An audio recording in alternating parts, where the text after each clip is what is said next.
अस्सलाम वालेकुम दोस्तों।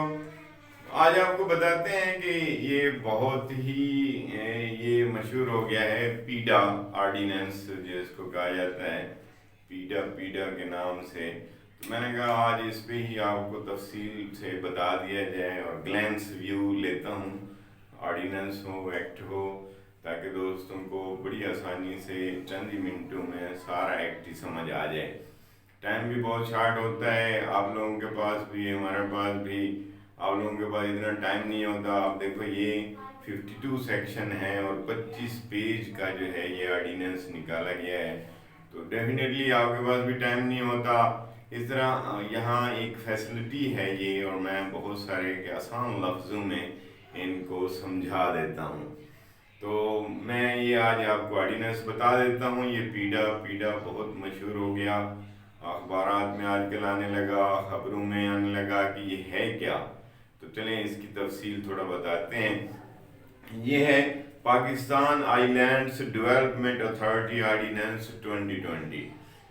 ये ऑर्डिनेंस और एक्ट में डिफरेंस आपको फिर किसी मौके पे बताऊंगा। तहम ये अक्टूबर में प्रेसिडेंट ऑफ पाकिस्तान ने एक अनाउंसमेंट किया है ऑर्डिनेंस, और जिसका नाम ये दिया गया Pakistan islands development authority ordinance 2020। इसको नाम दिया गया।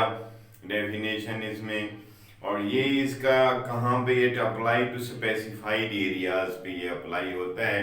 अभी जो स्पेसिफाइड एरियाज के नीचे जो डेफिनेशन बाद में दी गई कि उससे क्या मुराद होगा, तो उसमें अभी सिर्फ 2 जजीरे जो समंदर में, जो साहिल समंदर पे यहाँ पे कराची को सिंध में आते थे, उन 2 जजीरों को स्पेसिफाइड में करार दिया गया है।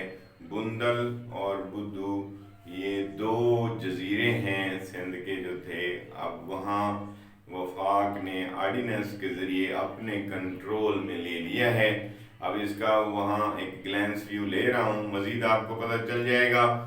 अब इसके कम इन टू फोर्स एट वंस हो गया है। ये सेक्शन 5 इसका बहुत अहम है कि फंक्शन ऑफ अथॉरिटी का कहा गया है कि अथॉरिटी जो बनाई जा रही है, इसकी डेवलपमेंट एक अथॉरिटी बनाई है, उसका क्या क्या फंक्शन होगा।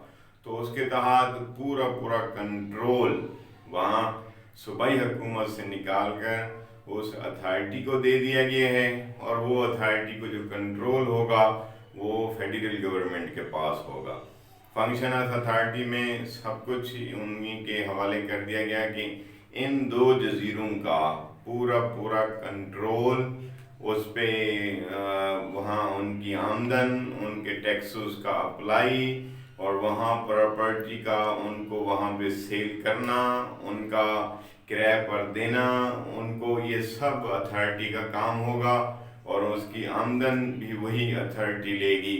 ये फंक्शन ऑफ अथॉरिटी में ये कहा गया है सेक्शन 5 में। बहुत ही अहम सेक्शन उसमें ये जो दिया गया है, उसमें अथॉरिटी को जो है ये पावर दे दी गई, और इसका कंट्रोल फेडरल गवर्नमेंट के पास होगा। सेक्शन 13 में all members servant will be public servants कहा गया है कि अथॉरिटी के जो भी मेंबर बनाए जाएंगे उनके कुछ सर्वेंट होंगे, कोई भी ऑफिसर होगा, वो सारे सेक्शन 21 जैसे पीपीसी में पब्लिक सर्वेंट की डेफिनेशन आई है, इसको ये कहा गया है कि सेक्शन 13 के तहत जो भी इसके एम्प्लॉयज़ होंगे, सर्वेंट होंगे, ऑफिसर्स होंगे, चेयरमैन होंगे, बोर्ड होगा, ये सारे के सारे पब्लिक सर्वेंट कहलाएंगे। और ये वहाँ सेक्शन 14 में इंडेमनिटी दी गई है कि अथॉरिटी के खिलाफ कोई कार्रवाई, कोई प्रोसीडिंग नहीं हो सकेगी। और सेक्शन 22 जो अहम है, और इसमें जो मैं हर सेक्शन को इसलिए नहीं पढ़ रहा कि वीडियो भी बहुत लंबी हो जाएगी, और बहुत सारी चीज़ें जो हैं वो हमारे काम की भी नहीं है। जो अहम बातें हैं वो उसका ग्लैंस व्यू लिया जा रहा है। और अब ये सेक्शन 22 में रजिस्ट्रार एक बनाया गया है, और रजिस्ट्रार को टोटल अख्तियार होगा कि वहाँ की जो ज़मीन होगी, जो प्रॉपर्टी होगी, उनकी सेल परचेज, उनका टैक्सेस, उनका वहाँ रजिस्ट्रेशन, सेल डीड वगैरह की, वो सारी वहाँ का रजिस्ट्रार अलहदा बना दिया गया है। اس سے پہلے یہ ہوتا تھا کہ وہاں کی خرید و فروخت صوبائی حکومت کے پاس تھی، انہی کا رجسٹرار ہوتا تھا۔ ابھی اتھارٹی اپنا ہی رجسٹرار مقرر کرے گی اور اس اتھارٹی کو اور رجسٹرار کو یہ سب اختیار ہوگا کہ سیل ڈیڈ کو وہ رجسٹر کرے۔ سیل پرچیز اب انہی کے پاس رجسٹر ہوا کرے گی، جو رجسٹرار وہ مقرر کرے گی۔ یہ سیکشن 22 میں یہ کہا گیا ہے۔ اسی طرح سیکشن 30 سے 33 تک تمام ٹیکسز، جیسے صوبے ٹیکسز لگاتے تھے کسی جائیداد پہ، اب یہ سارے ٹیکسز جو ہے وہ اتھارٹی ان 2 جزیروں میں لگائے گی اور ہر قسم کا ٹیکس وصول بھی خود ہی کرے گی۔ سیکشن 30 سے 33 میں بتایا گیا۔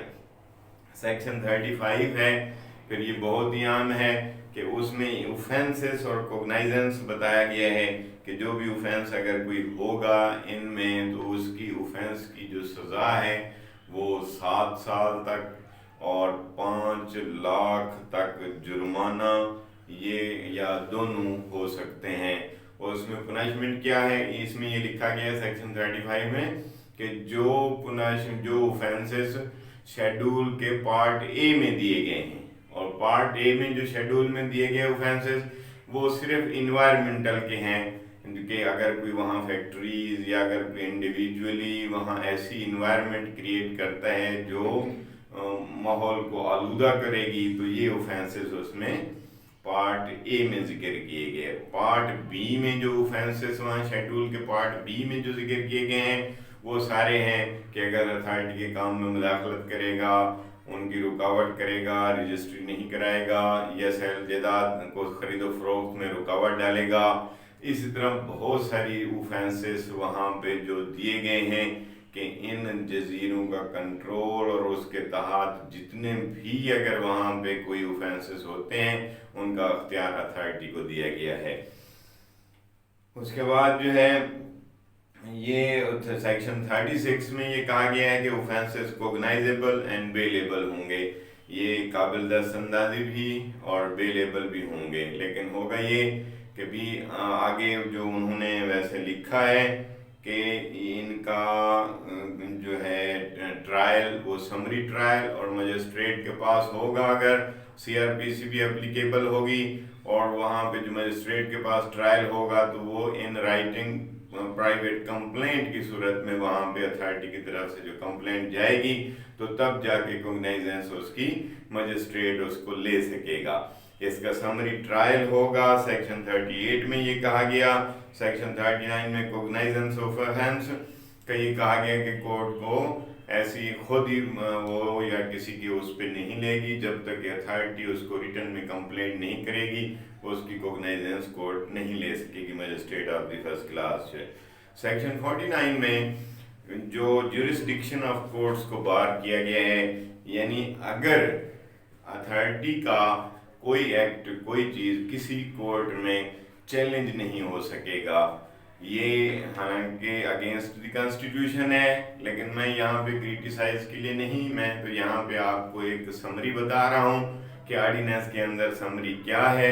اس میں جو سیکشن 49 میں یہ کہا گیا ہے کہ جورسڈکشن آف دی کورٹس کو بار کیا گیا ہے کہ یعنی یہاں ان کی جو اتھارٹی کے خلاف اگر کوئی بھی وہ چیز ہوگی تو وہاں پہ کسی کورٹ میں وہ اتھارٹی کے خلاف کوئی چیلنج نہیں کیا جا سکے گا، یہ آرڈیننس کے اندر بار کیا گیا ہے۔